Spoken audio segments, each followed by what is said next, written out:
So welcome to Cooking Fun with Joanna. I am Joanna. I am the owner of Nutrition in Motion, and I basically have athletes to fuel their body, fuel their health, and fuel their recovery. So today we are going to be making some real food, plant-based meals, and we are making some walnut stuffed chicken thighs with one of my favorite sides, which is celery root. This is the whopping celery root with cauliflower. So the cauliflower adds actually a little bit more levity. So celery root, if you didn't have celery root, you can use a potato as well, but we're going to use half of the celery root because this is actually a ginormous one. They're usually about half the size of it. But we're going to peel that. We're going to chop up the half a head of cauliflower. We're gonna go ahead and steam that or boil it, whichever one you prefer. And we're gonna get that going so that we can then make the walnut stuffed chicken thighs. And the ingredients for that are 4 scallions. And if you don't know what scallions are, they're actually just spring onions. So I got a whole bag of them. These are spring onions. If you don't have spring onions, you can use a leek, you can use an onion, you can use a shallot. The good thing about cooking is that it really doesn't matter. And we won't fire you for using a different kind of onion, but it's still an onion variety, but these are the spring greens. We're going to be using some chives, which actually are also onions, but this is a plant that I just got and it hasn't quite hasn't quite gone straight, but it's gonna be fine. And then so we'll need 4 scallions, a 1/4 cup or 3/4 of a cup of walnuts, 5 tablespoons of olive oil, some chives, some parsley, 5 cloves of garlic, a little bit of water, fenugreek powder if you have that. I don't know if I even have that one. Coriander, salt, and saffron threads if you have them, and then the chicken thighs. So we are going to do the garlic, the celery root, and the cauliflower first, and then we're going to go back and do because that's going to take a little while to cook, and while that's cooking, then we can actually make some of the marinade and cook the chicken once we do the stuffing filling part. You following me? Good. So if you want to, you can either just boil everything in a pot, or you can put, I've got the steamer basket and you can steam it. The challenge is when you steam it, it's going to be hard to fish out the whole steamer basket. So I'm going to suggest that you just use it plain. We're going to boil it. We're going to chop up everything into it. We're going to drain it and then move forward with making our stuffing for our chicken thighs. So this is not that complicated, but go ahead and turn your stove on to start getting that water heated and boiled. We are going to cut this in half. We are going to cut half of this cauliflower in with it. But we're going to dice these in smaller pieces than the cauliflower just because this actually will cook a lot faster. So you'll want a big butcher knife. And the first thing that you'll want to do is cut the butcher knife. Obviously you want to hold on to it, but you're going to just push down on both sides and kind of lean into it in order to cut it. That's what the inside looks like. And you can either just cut it and cut the skin off while it's on the cutting board. You could try using a potato peeler, but I find that it's kind of like a pineapple skin. It's uneven, so it's actually easier to cut and kind of saw off the edges And this one's actually a very fresh one too. So the skin comes off easily. And I always recycle this stuff, meaning that I compost it. I have woods in the back of my house. So those big salad tins that I have from, you know, arugula salad, I make a collection in there. And then once a week or sometimes twice a week, depending on what I'm cooking, I will toss it all into the woods, and I find that that's my natural composting pile. So be careful with that knife, because you always want to cut away from you. But when you have to lift it to get to this middle part, just make sure you're holding on firmly to your celery root.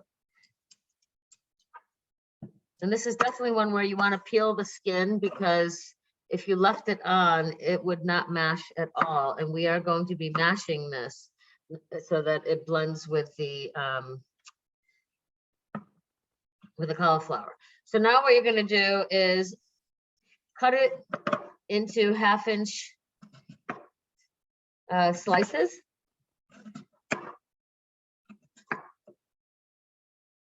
And then you're going to take that whole head and turn it again to the side and cut it again into 1/2-inch slices. So then they're going to be like little cubes. But they're going to be long and skinny cubes. So they'd be more like rectangles, right? So now what you're going to do is put that on the side and cut that in half. And then just go ahead and take that and put it straight into the water. And so then you're just going to take the next row. Somehow that first row flipped over a little bit easier, but you're just going to make it a little bit smaller.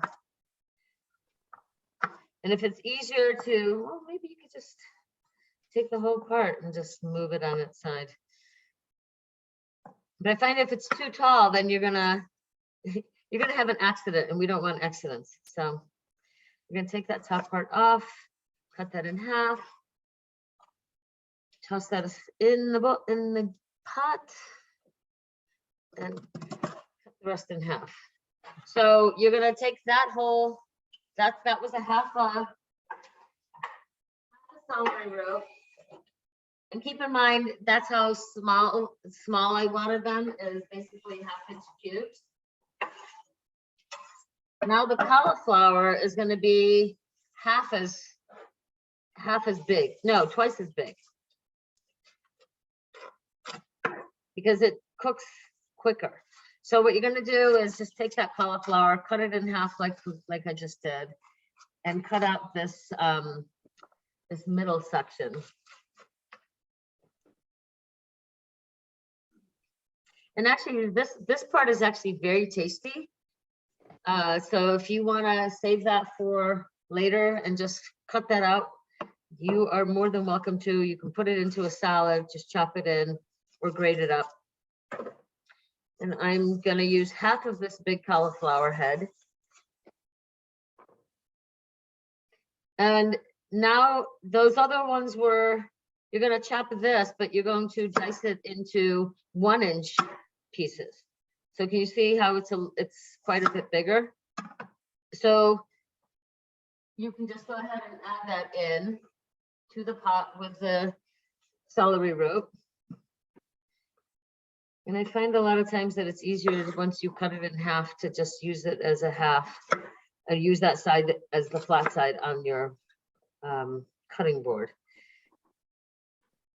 And then you're gonna just cut that in half, cut that in half. Just make those longer, but you're gonna make these 1-inch cubes. And if you're like me, then you have all this extra cauliflower on the side too, because that's just what happens. I'm just going to cut that on its side, try to keep it all together, and cut it into 1-inch. And there you have it. That is my cauliflower, and I'm going to put it also into the pot with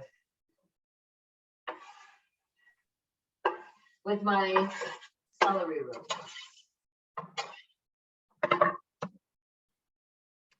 And then the final thing that we're gonna do is we're gonna add garlic.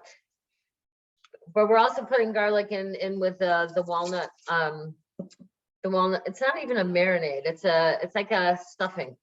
But we're gonna put 2 cloves of garlic into the pot, because garlic just makes everything taste better. And you're just gonna, I don't know if you can see this, but you're just gonna peel the garlic. And as I always say, just take the side of the knife, push down, and the skin will peel right off. You can't see, but The garlic. the garlic, yes, We so- cheated. We cheated. you cheated. Oh, well, that's okay. But if you know, the challenge that I have with buying the bag is that I can't use the whole bag. But what you're gonna do now is you're gonna actually just cut this into slices, and it doesn't have to, and you can just fan it out because you want that flavor, and we're gonna mash it all together anyway. So you can either just slice it, dice it, but just throw that in that pot as well. I'm gonna do 2 garlic cloves. And then we're gonna have, I think, 5 garlic cloves for the walnut stuffing. So I can show you again what it is that I'm doing. Sometimes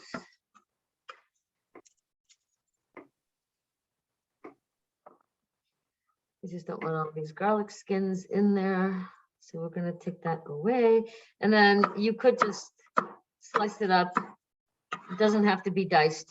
It could be just like that and put it into that pot.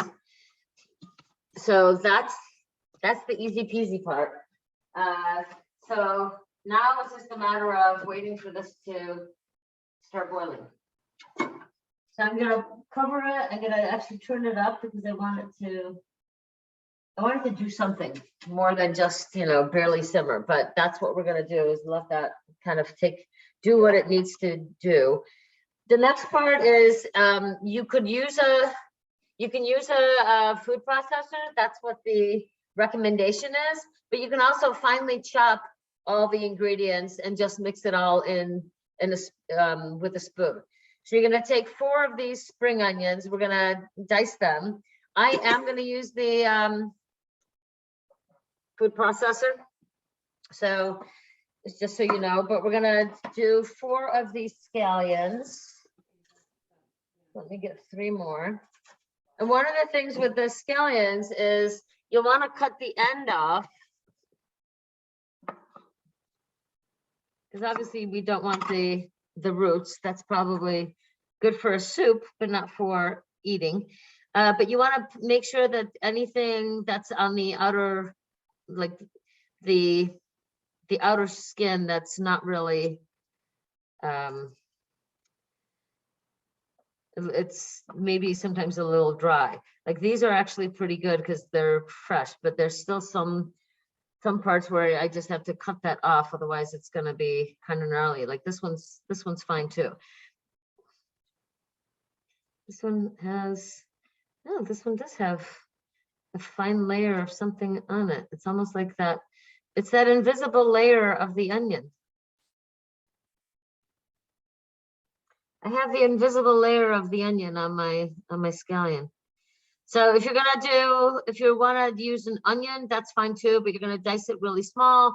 If you are using a food processor, then you don't really have to worry about dicing, but you definitely still want to make sure that you don't have that invisible layer that makes it all hard. So my recommendation, and these are fresh scallions too, that I don't actually have to cut the tops off, because they're pretty fresh and they're not brown and wilty. But I cut it typically in half, and then you can just keep it together. If you don't have the food processor, then my suggestion is to cut the bottoms in half and then dice that up so that they'd be smaller. But you're gonna do this, I'm gonna dice it really small even though I'm using the food processor, so that you can have an idea of how small you want them. So you want it about a quarter, less than a quarter inch thick, because you definitely want these diced. So you'll want to have it that small if you're just mixing it into a cup. And you could also, to make it smaller, take your knife and just move it around to cut them into even smaller diced pieces. But since I am not doing it that way, and I'm using the food processor, then I am going to go ahead and just do this a little bit more rough cut, so to speak, so that I can put that in there. You're gonna, if you have one of those, because we're gonna do walnuts as well.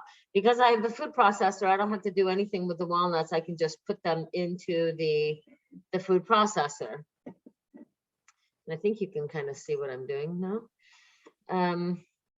Maybe I'll move this over a little bit.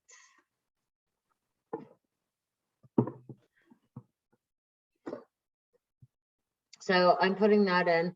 Then, so that should be, I guess that's a 3/4 of a cup of scallions. Then you're gonna do 3/4 of a cup of walnuts. And I think I only have half a cup. Let's see. Well, that's a quarter, so that's 1/4.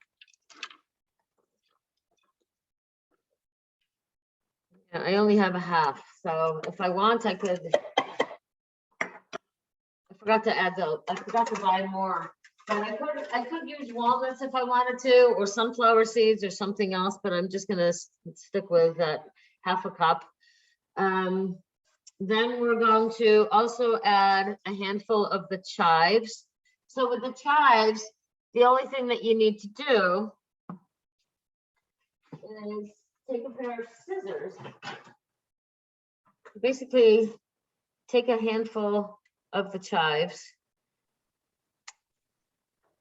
And I'm just going to cut them loosely into my food processor. But if you were, let me take this one. I'll just demonstrate quickly. You're also going to just same thing as you did with the scallion. Just fine chop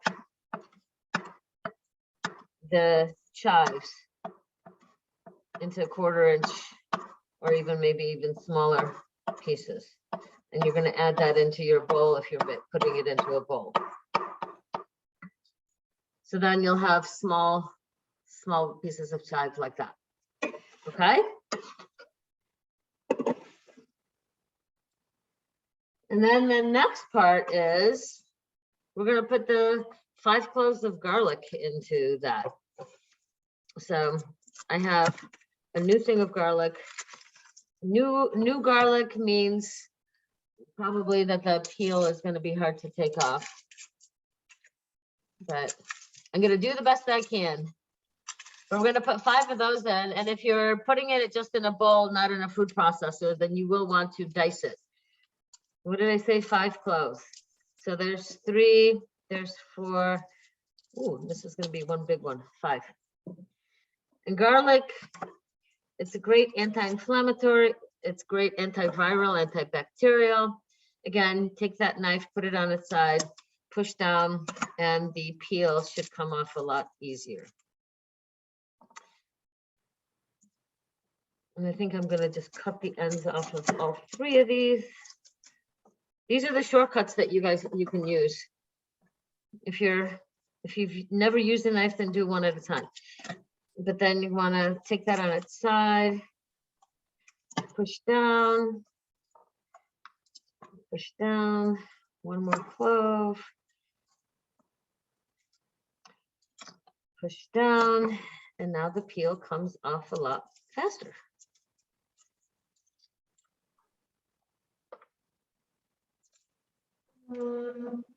So I think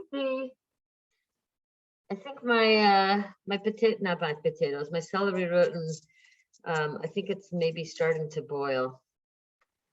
And it's gonna cook for a good 15 minutes, so that's why we wanted to start that early. Otherwise, we'd have cooked chicken and waiting for the sides. So if you are making this, putting it in a bowl, I would like you to go ahead and cut that garlic and dice it into small pieces. So you're gonna dice it just like you did the chives and the scallions. And if they're still too big of pieces, you can chop them up a little bit more with the knife. And then put that into your bowl. We're gonna now add and because I'm doing this in the food processor, I'm just gonna roughly chop it. Because the food processor is gonna do the rest.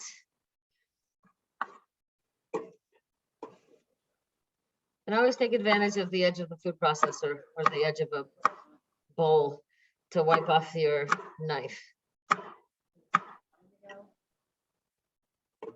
So you can scoop it up and just put it in.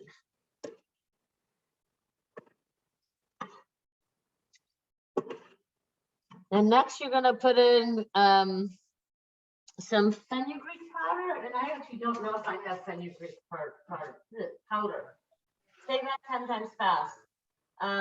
And I think we're supposed to do cardamom.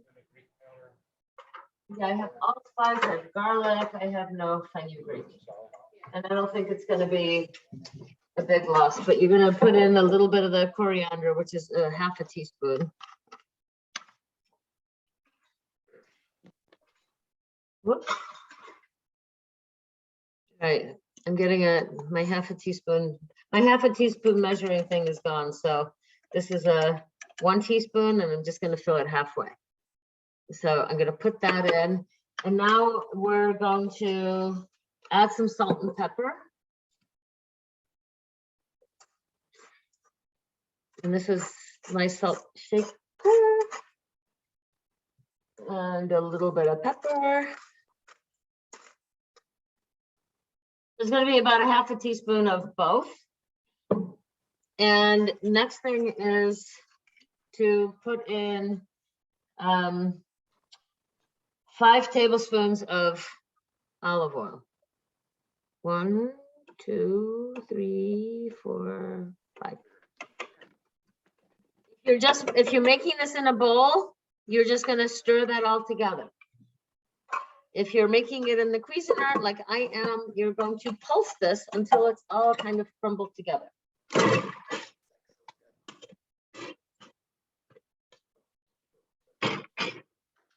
And you always have to kind of open it in the middle. Oh yeah, my potatoes are boiling. So turn that down now to a simmer. It doesn't need to be frantically boiling. But you want to take the edges, take that off the edge and pulse it again, because you want it to be just a chunky combination.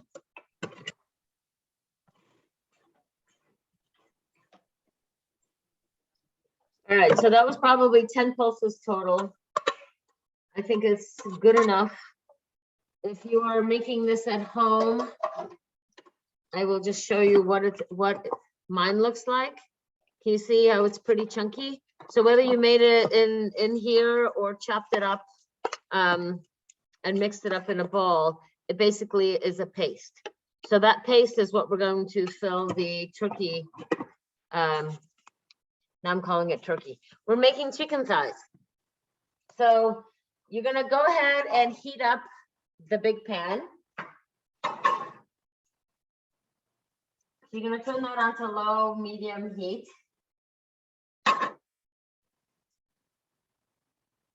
How did yours turn out in a bowl, Steve?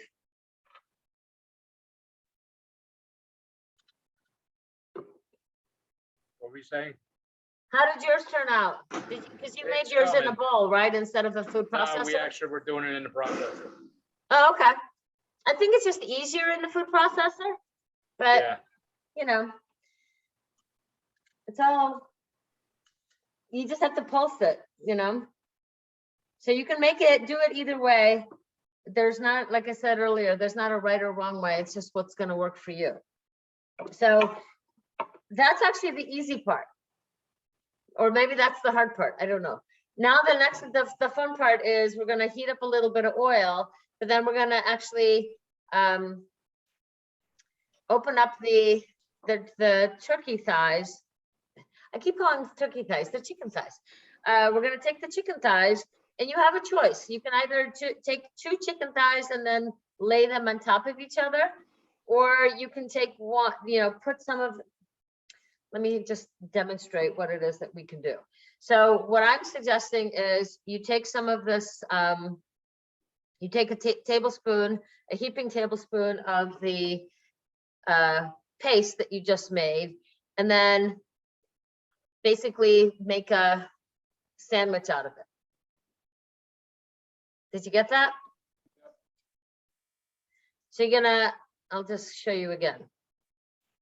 So you're gonna take some of that filling that we just did with the walnuts. You're gonna fillet open a chicken thigh, and then fold it over so that it's like a sandwich. And that we're gonna put that into the pan. But now that I've got chicken fingers, I'm gonna go ahead and wash my hands. And I'm gonna put the oil into the pan because now the pan is heated up. Yes, now the pan is heating up. So we're gonna put a little bit of olive oil. I am going to try to move you closer to see what it is that I'm doing on the stove. So we are going to add a little bit of olive oil. If you have some ghee or butter that you want to put in there, that will also work. I'm going to put a little bit of butter, a little bit of the ghee in there. But you're putting basically a tablespoon, maybe, probably not more than a tablespoon. Because on the nonstick pan, things aren't going to stick anyway, but you want to make sure that that's heated up. And now roll up your sleeves.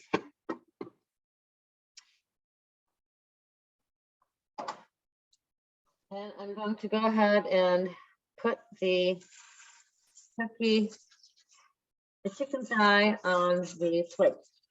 So like I said earlier, what you want to do is unravel that chicken thigh. Take some of that filling, put it on half of the chicken thigh, and then fold it closed, and just lay that onto the pan. You definitely want to make sure that it's on medium heat because we don't want to burn everything. And again, you're gonna open it up as much as you can.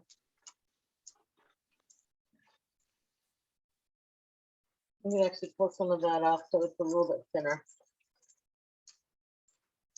And then you're going to put the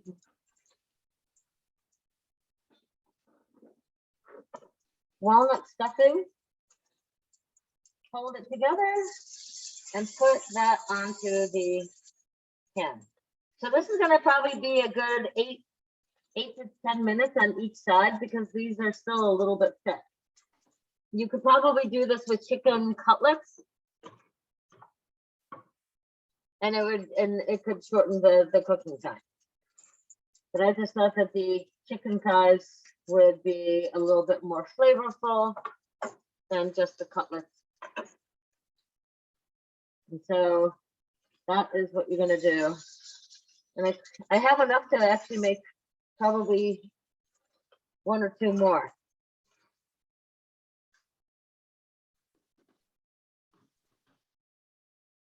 So I'm just gonna kind of press it down to make sure that it's all kind of stuck together. And I'm gonna go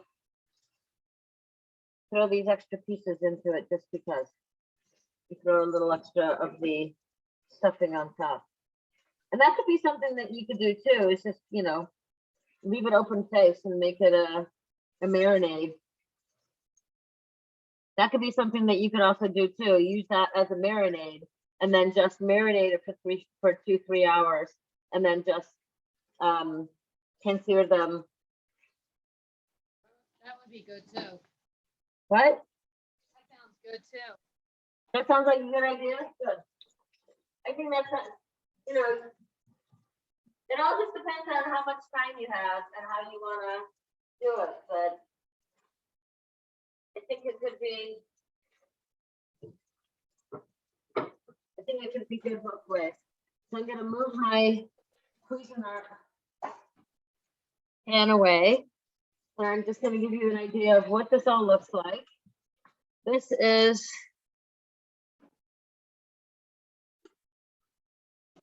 not that exciting, but you know, at least they're gonna look kind of fun, right? And then they don't have my handy dander. And then these are the potato, the celery root and the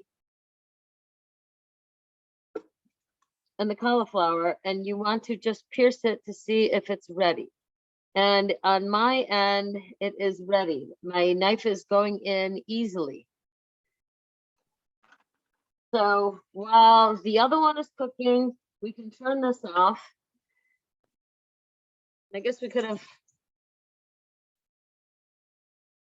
I want to keep looking at watching this, but we're gonna end up using tongs probably to flip it, or you might use a spatula with a fork.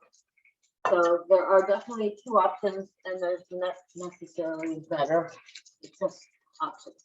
And now we're gonna just drain the we're gonna drain. If yours is ready like mine is, then you're going to pour out the liquid. Sorry, this is not that. You can't really see what I'm doing. But I'm at my sink and I'm draining the cauliflower and celery roots. And now what we're gonna do is we're gonna put real butter into here, and we're gonna mash it with a potato mash. Or if you wanted to use one of those immersion blenders, you can do that too. And then we're also going to put some salt and pepper in here. So this is actually, I don't know, can you see? Can you see what I'm doing over here? Probably not. But I'm going to take some butter and I'm going to put in 2, maybe even 3 packs of butter. This is the good grass-fed butter.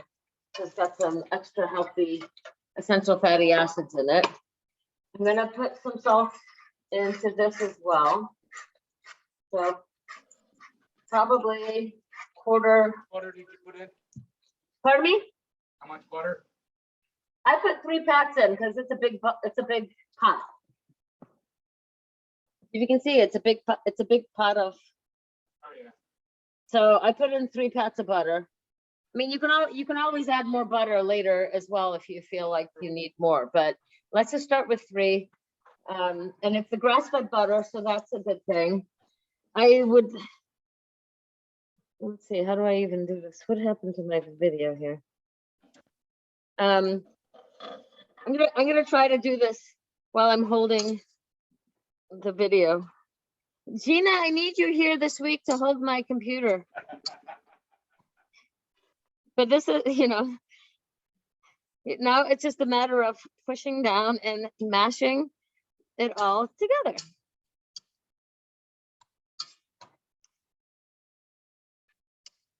And it's definitely not so easy. I mean, it's easy enough that you can do it with one hand, but it's definitely one of those things where when you can hold on with both hands onto the pot, one holding the pot firmly while the other one is mashing, it's more ideal. But hey, we're all about adapting to the situation, right? So this is definitely you just have to keep mashing until it's looking kind of mashed and finely blended. You could probably throw it in the food processor too. But I think the immersion blender is also a way to get it to be really really blended quickly.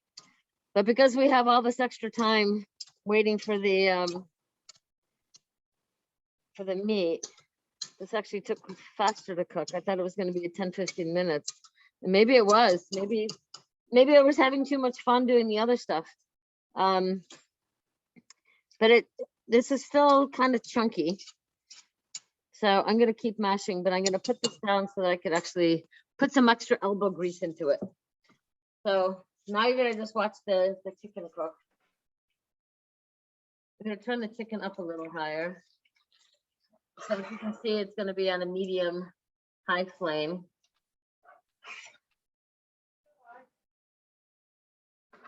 And I'm going to just check this and see how it's doing. Yeah, and that's why I needed to flip it, because I definitely need it to be cooking a little faster. And I think what I'm going to do in a little bit, you know what? This is what I'm going to do. This is how you make it cook faster. They'll look better that way, but I'm going to open it up. I'm going to open these up so that they cook a little bit faster. What's with the onions? What are we doing with that? I'm sorry, I didn't hear you. Oh, the onions. Hold on a second. I'm having a hard time hearing anybody here. So let me see if I have the volume on. The onions. What did you ask me? We have onions. What are we doing with them? I 'Cause you had- think you had- they were, maybe they were supposed to go in. No, I don't think onions. I think it was scallions and chives. I don't think onions were in it. Or maybe the onions were supposed to go in with the, You have scallions and onions on here. so the onions were supposed to go in with that marinade. So we're not doing onions. I think it'll still be pretty darn good, even without them. But I'm going to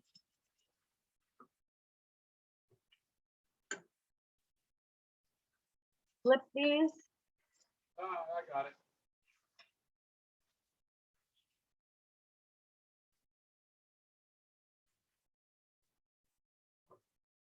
Then we're gonna leave it for a while.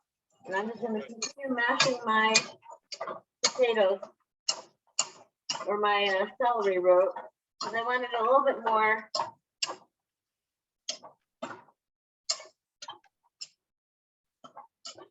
I want it less lumpy.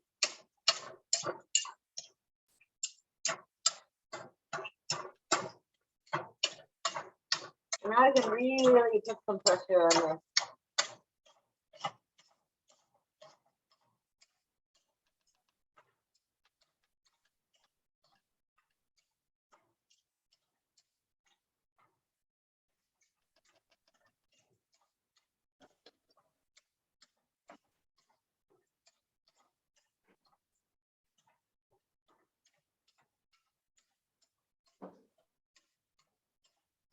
There, now I think my cauliflower celery root is looking like a mash instead of like porridge. Okay, so now we get to try it. I'm gonna take a little bit of it.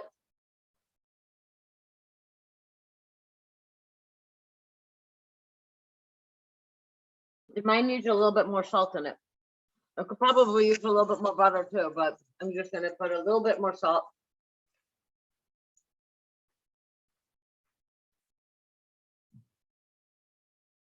Mix it all together.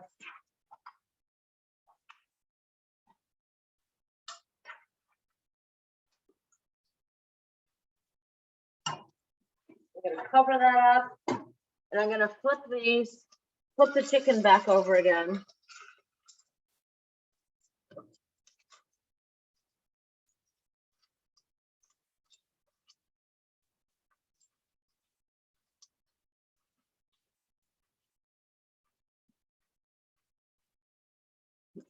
Use a fork if you need to.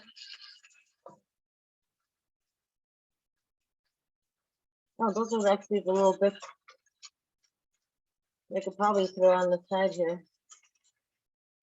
And then flip that over. Throw the filling back in.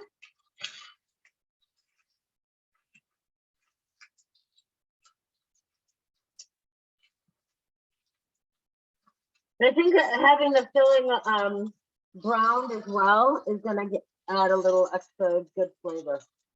So this is where I decided that I was gonna alter how we're doing it, and not just have it stuffed, but actually have it cooked a little differently. So I'm gonna teeth and eat this whole piece. That is really good. This will probably be another 4 or 5 minutes. You could take a knife and cut into one of the sides. And I see that, yeah, it's still quite pink in the middle. So it's going to take a little bit to get that to completely cook. And it might mean that I have to still flip it over one more time.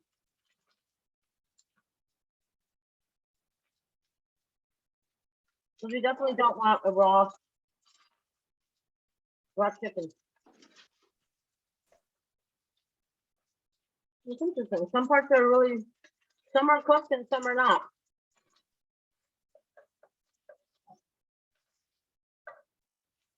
But yeah, still need some cooking for sure.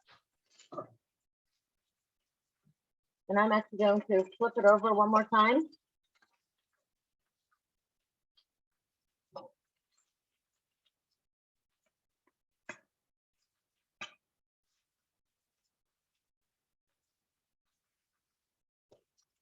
So that it cooks a little bit more evenly, and then we're going to fold it over.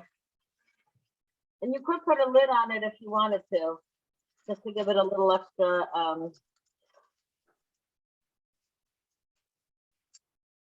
pressure cooking, so to speak. But it is going to take another 4 or 5 minutes. So we're just going to stay patient. We're going to get ourselves a plate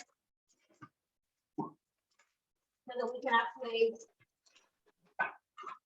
when it's ready, we can get served.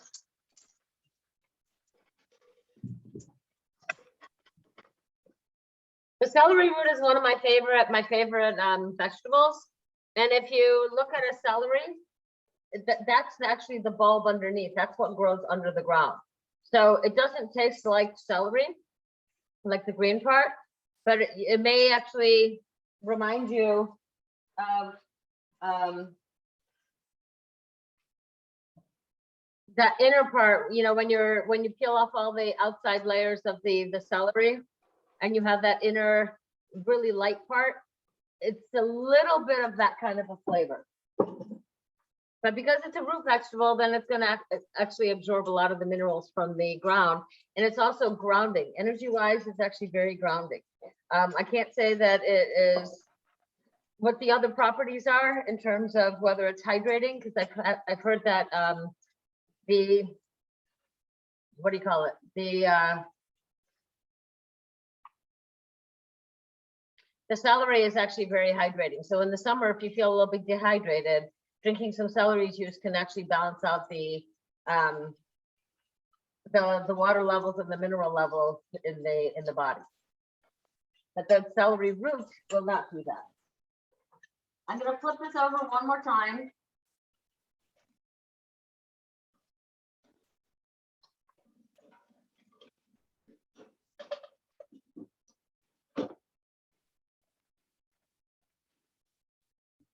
I can't remember which was the top and which was the bottom. But it should be pretty close to being done now. So then what we're going to do is we're going to take one of those and we're going to flip it, bend it in half, just like an omelet, and put it on the plate. Does that make sense?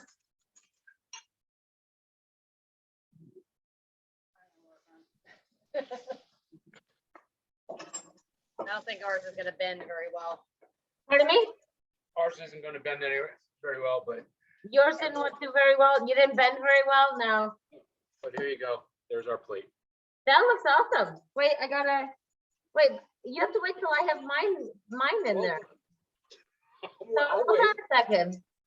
We gotta add your pin to my pin and so. Like, I can't believe you guys are ahead of me. So how did you put it on the plate? Did you put I put the the mash- potatoes down. I put the mash down. And then I put the chicken on top of it. all right, got that? So we're gonna do I'm gonna see if I can demonstrate what you just suggested. So I'm gonna do that. Then where's my fork? So I'm gonna take the biggest piece. So then you're gonna flip it over, kind of like that. Yeah. All right. I was able to flip it. There you go. Okay. I think what I'm gonna do is take some of the extra. All right. Well, there we have it. So we have yours, we have mine, and it looks pretty darn tasty. Yes, it does. So the question is it tasty? That would be the question. So the challenge I think now is that it's really hot. And I'm not going to use that knife because that one I used for the chicken when it was still raw. So, hi, it's me again. But I'm going to go ahead and cut a piece. That box in the middle. No, in the middle.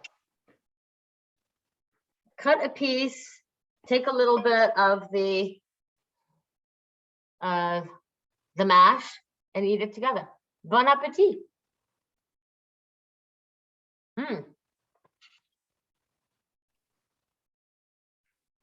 It was a very good combination. Oh, yeah. Very good. It's very tasty. It's very, I think opening it up and getting it to caramelize some of that really added more of that flavor. You know what I mean? So, what do you guys want to make next time? Fish, turkey, vegetable? Yeah, fish in a while. Let's do fish. We haven't had fish for a while. Well, we had fish two classes ago.